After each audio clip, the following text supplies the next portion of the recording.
All right, now our first speakers have obviously focused on some landscaping improvements, turf replacement, various different scales. Our last speaker is going to be a different approach slightly in that he's going to be focusing on water supply and alternative sources of water supply. So Golden and I met a couple years ago. We shared a ride to Stockton, which was a fun adventure on the way to a sustainable landscaping conference. He has over 30 years experience in sustainable landscaping, primarily along the coastal area, and we're just so thankful you came over the hill to join us today, Golden. Thanks.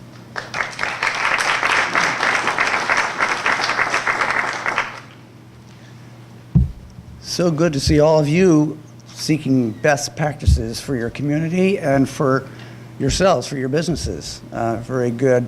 And how many of you are inspired by all these speakers and what you're learning here today? Yes, it's been very inspiring to hear all these great talks, and so I have a lot to take home from this. Okay, let's go to the next one here. Okay, so Garth talked about this already, water-neutral gardens, gardens that use zero municipal or well water, and I'm going to explore that today in a real hands-on, like earthy, right down to the last irrigation valve, which, well, Sam talked a little bit about. So I want to share with you a water-neutral garden that's growing out of the side of my truck. There it is. I didn't plant it. I've never watered it, but amazingly, it's probably watering it. I don't know, but there it is. Amazing. Okay, going the wrong way. Oh, okay. Sorry about this. Okay. Okay. So, design principle of a water-neutral garden is to equalize the supply and the demand. So the demand are your plants, supply is your rainwater or your gray water. So water neutral is a solution. It's something you can take and do in your own yard or on a commercial or a residential landscape. It's also a goal. It's taken me a while to. Okay, this is very fast. So it's something to work towards. And I think all of you are doing that in your gardens already, in your work. Okay. Okay. Sorry about this. I get it. Okay, so some of the guiding principles for the work that I do is to understand that there is an abundance, because in this culture, we hear there's not enough, but I'm saying that there is enough. So to kind of change our thinking around that, for example, in this county, Santa Clara County, there's 387 million gallons of water that's being sent to the treatment plant every day. And about 25% of that, about 87 million gallons, is available for us to reuse. So we need to think reusing water. So I look, whenever I go to a job site, I go like, okay, what's available here? I look at the roof, or I look at the washing machine. So we've talked a lot about that today, about possibilities. And yeah, so when you're going to your work, think of what's possible. Okay, so the project I'm going to talk about today is in Aptos, California. It's about 2.5 acres, and this is what the customer said they wanted to do when I met with them recently to evaluate what to do. Why they did this. They wanted to reduce environmental footprint. Of course, they save money. They came out with a water bill. Like when I first showed up there, they said, here's the water bill. What are we going to do about it? And they wanted to harness all the available water, whether it be gray water or rainwater. And another big one in rural areas is the septic system. They wanted to have a longer use of the septic system by keeping a lot of gray water out of it, and also be self-sufficient. So this project was two key points: the harvesting of gray water and harvesting of rainwater. And we plumbed the rainwater into their irrigation system. So we cut off the municipal water to their system, to these valves. We'll go into this deeper. Here's what's amazing, that a credit card can pull this off, like about $10,000. Just pull your credit card out, and that's how they paid for this. There was no rebates from water districts, but they came up with this, and they really wanted to do it. I think they wanted to get air miles on their credit card. That's how you can sell a system. You know, you can charge and get some airplane miles. Here's the site. Like I said, it's about 2.5 acres. Beautiful Aptos, California, coastal climate. Up at the top of the screen there is the house. One of the things I think all of you know about is to walk around the site, check it out. You know, and we usually have a very long list of things to remind us about. So one of the things we ran into out there was a lot of drought-tolerant plants. The owner actually knew a lot about native plants and low water use plants. So they planted these years ago, and the drip system was defunct. It was like the roots crushed the drip system. I said, don't try and fix this thing. Just use these plants that are low tech, low water use. Another thing that I don't know if all of you know about this, but the Web Soil Survey is available online. There's the website, and it has a lot of great information. This site is sandy loam. I mean, the customer told me that, but I wanted to double check. Sandy loam soil, sandy clay loam. That gives me a lot of good information to design this water neutral garden. It also, this report has the rainfall statistics. It has water storage statistics, like how many inches. I think this one had like 15.6 inches that you could store in the water profile. Like, wow, really good stuff.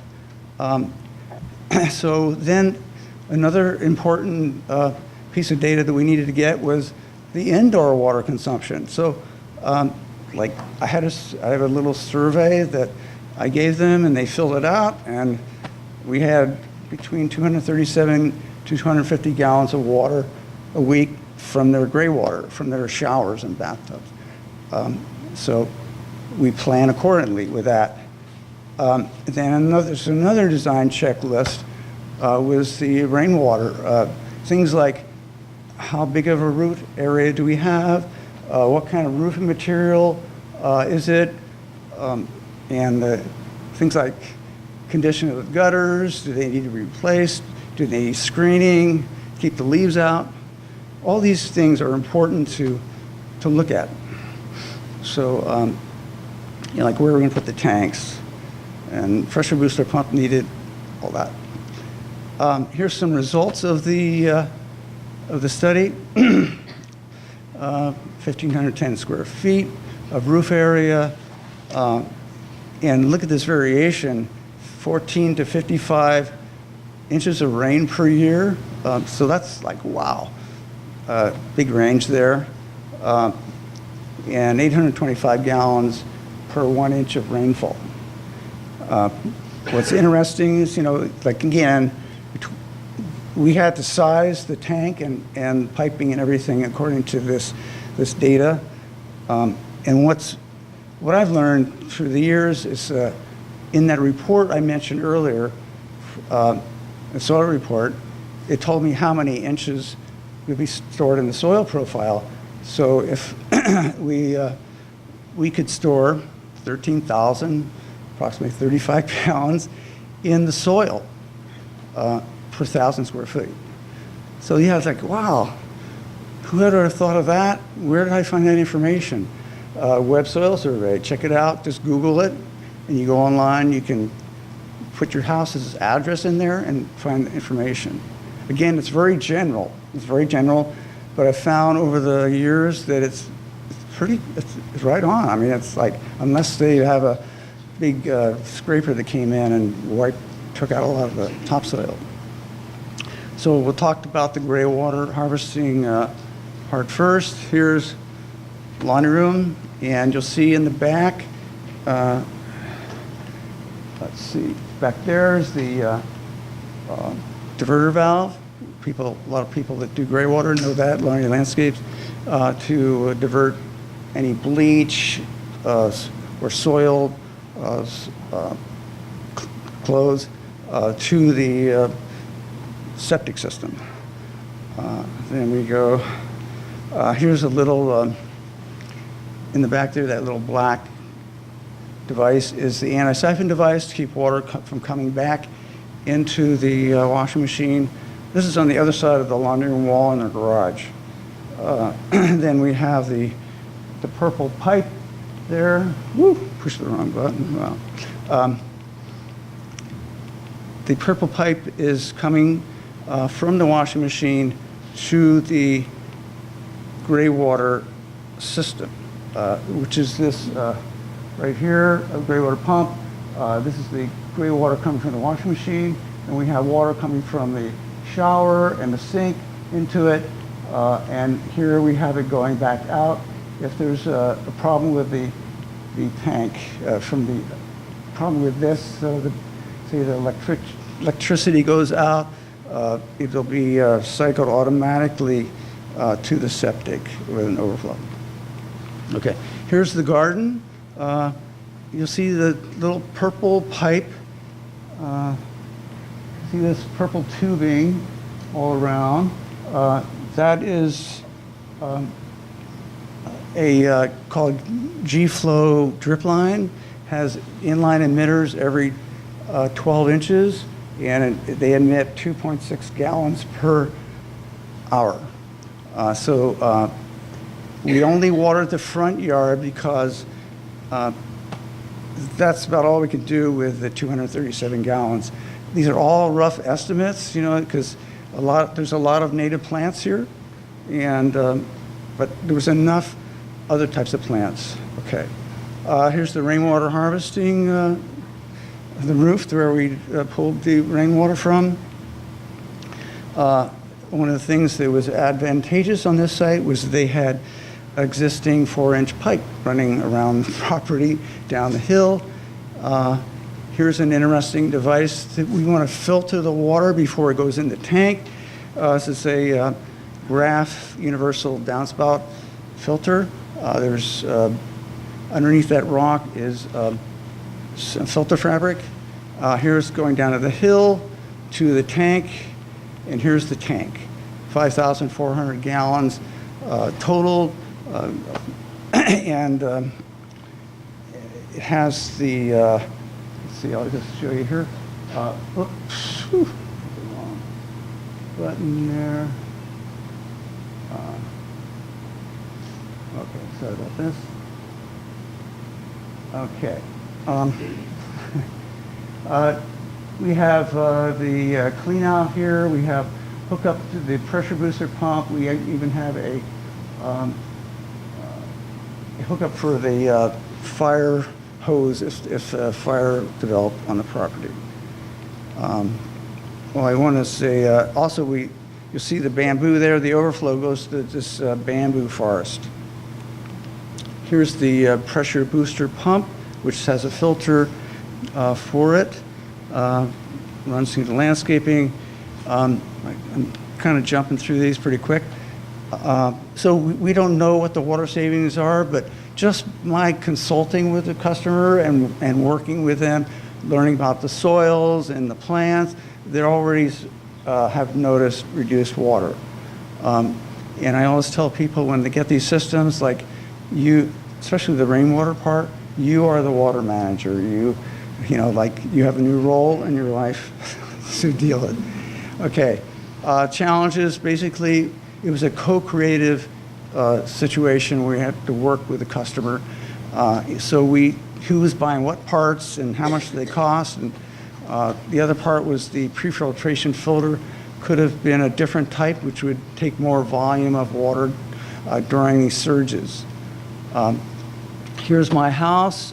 This is 100% water neutral, watered with a laundry machine, some buckets of water from my dishes, and you'll see there's a, in the next slide, here's a, through the center of the, is this infiltration gallery, that's what I call it, and there's my neighbor's infiltration gallery that help reduce the water consumption.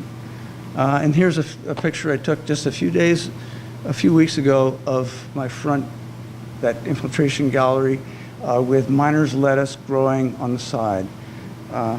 And cost of this thing was $10 in terms of piping and downspout adapter. Anyway, sorry for speeding through this, but I just want to say think abundance when you go to your projects, whether it be a park or whatever, and you know what's possible, what you can do, and like it's your job. You are part of this transformation. You can do it.